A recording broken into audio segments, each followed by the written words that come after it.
नमस्ते। आज हम भारत के उन 5 खास सेक्टर्स पर बात करेंगे जो हमारे सोर्स मटेरियल के हिसाब से अगले 1-2 दशकों में देश की आर्थिक कहानी को एक नया मोड़ दे सकते हैं। तो चलिए इस दिलचस्प सफर की शुरुआत करते हैं। तो सबसे बड़ा सवाल यही उठता है कि भारत की अगली ग्रोथ स्टोरी आखिर आएगी कहाँ से?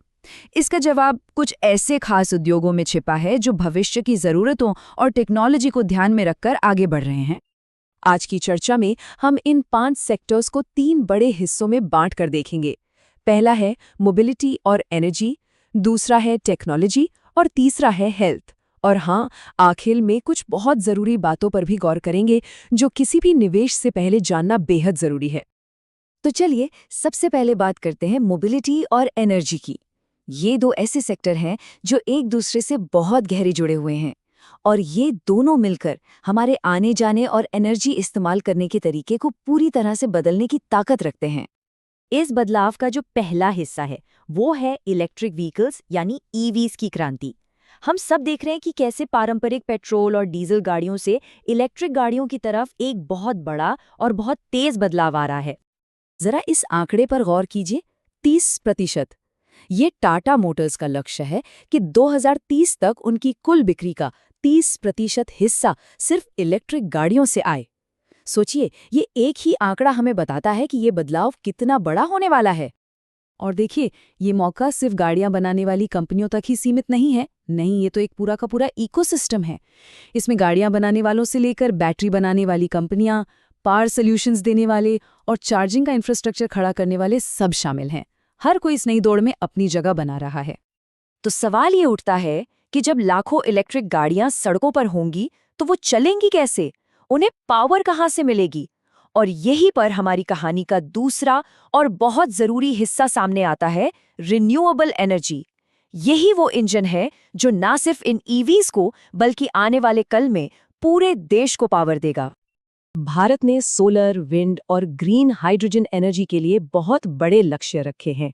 अदानी ग्रीन एनर्जी और टाटा पावर जैसी कंपनियां इन बड़े लक्ष्यों को हकीकत में बदलने के लिए सबसे आगे बढ़कर काम कर रही हैं। फिर चाहे वो बड़े बड़े रिन्यूएबल प्रोजेक्ट्स लगाना हो या फिर ग्रीन एनर्जी का पूरा इंफ्रास्ट्रक्चर तैयार करना। चलिए अब मोबिलिटी और एनर्जी से आगे बढ़ते हैं और बात करते हैं हमारे दूसरे बड़े विषय की, तकनीक का भविष्य। यहाँ हम भारत की उस तकनीकी रीढ़ की हड्डी को समझने की कोशिश करेंगे जो हार्डवेयर से लेकर सॉफ्टवेयर तक फैली हुई है। देखिए, किसी भी मॉडर्न टेक्नोलॉजी की जो नींव होती है ना, वो होती है उसका हार्डवेयर, और उस हार्डवेयर का दिल होता है सेमीकंडक्टर चिप। आज चाहे फोन हो, लैपटॉप हो या फिर कार, हर चीज में इन चिप्स की जरूरत है। और भारत अब इन बेहद जरूरी कंपोनेंट्स को देश में ही बनाने पर बहुत ज्यादा फोकस कर रहा है। और ये सिर्फ एक बिजनेस ट्रेंड नहीं है, बल्कि ये एक राष्ट्रीय प्राथमिकता बन चुका है। सरकार का सेमीकॉन इंडिया जैसा प्रोग्राम इसी दिशा में एक बहुत बड़ा कदम है, जिसका मकसद ही यही है कि भारत को सेमीकंडक्टर डिजाइन और मैन्युफैक्चरिंग का एक ग्लोबल हब बनाया जाए।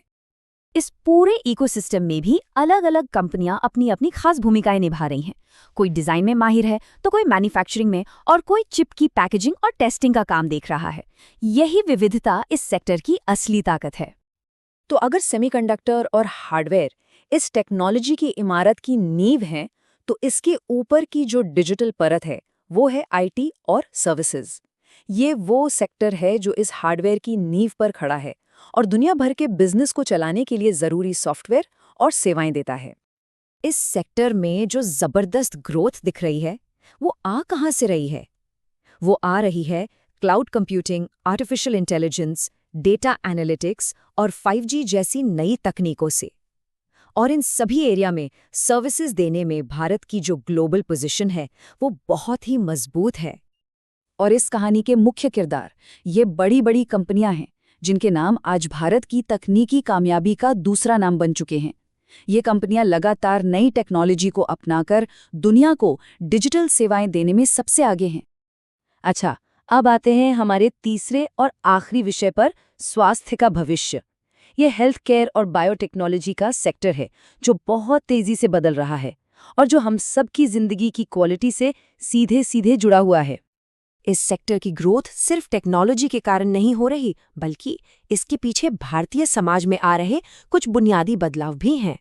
लोग अब अपने स्वास्थ्य को लेकर पहले से कहीं ज्यादा जागरूक और सतर्क हो गए हैं। इस ग्रोथ के पीछे कई बड़ी वजहें हैं, जैसे स्वास्थ्य के प्रति बढ़ती जागरूकता, हमारी जीवन शैली से जुड़ी बीमारियों का बढ़ना और साथ ही अच्छे मेडिकल डिवाइस और डायग्नोस्टिक्स की बढ़ती मांग। इन सब के ऊपर हेल्थ टेक और डिजिटल सॉल्यूशंस तो इस सेक्टर की तस्वीर ही बदल रहे हैं। ये सेक्टर भी बहुत बड़ा और फैला हुआ है। इसमें मेडिकल डिवाइस बनाने वाली कंपनियों से लेकर डायग्नोस्टिक लैब्स, बड़े बड़े अस्पताल और हाईटेक मेडिकल टेक्नोलॉजी देने वाली कंपनियां सबके सब शामिल हैं। तो इन सेक्टर्स में कितनी संभावनाएं हैं, ये तो हमने देख लिया, लेकिन कहानी का ये सिर्फ एक पहलू है। अब जरा रुककर कुछ बहुत ही व्यावहारिक और जरूरी बातों पर ध्यान देते हैं, जो किसी भी निवेश का फैसला करने से पहले सोचना ही चाहिए। सबसे पहली और शायद सबसे जरूरी बात, एक लंबी अवधि का नजरिया रखना होगा। जब हम इन भविष्य के सेक्टर्स की बात कर रहे हैं तो हमारा मतलब 1-2 साल से नहीं, बल्कि 10 से 25 साल की लंबी अवधि से है। ये कोई शॉर्ट टर्म फायदे की बात नहीं है, ये देश के बुनियादी विकास में हिस्सेदारी की बात है। इसीलिए एक संतुलित नजरिया रखना बहुत जरूरी है। एक तरफ जहां इन सेक्टर्स में जबरदस्त ग्रोथ और भारत के भविष्य का हिस्सा बनने की संभावनाएं हैं, वहीं दूसरी तरफ बड़े खर्च, तेजी से बदलती टेक्नोलॉजी, सरकारी नीतियों से जुड़े जोखिम और कड़े कंपटीशन जैसी चुनौतियां भी हैं। तो सार यही है कि ये जानकारी सिर्फ एक शुरुआती बिंदु है। कोई भी निवेश का फैसला लेने से पहले किसी भी कंपनी की वित्तीय हालत को गहराई से समझना, बाजार के ट्रेंड्स और कंपटीशन को परखना, नीतिगत जोखिमों का मूल्यांकन करना और सबसे जरूरी अपनी तरफ से पूरी और स्वतंत्र रिसर्च करना अनिवार्य है। और अंत में चलिए इस एक सवाल पर सोचते हैं कि इन सभी भविष्य के क्षेत्रों में से सबसे बड़ा और सबसे गहरा बदलाव आखिर कहाँ से आएगा?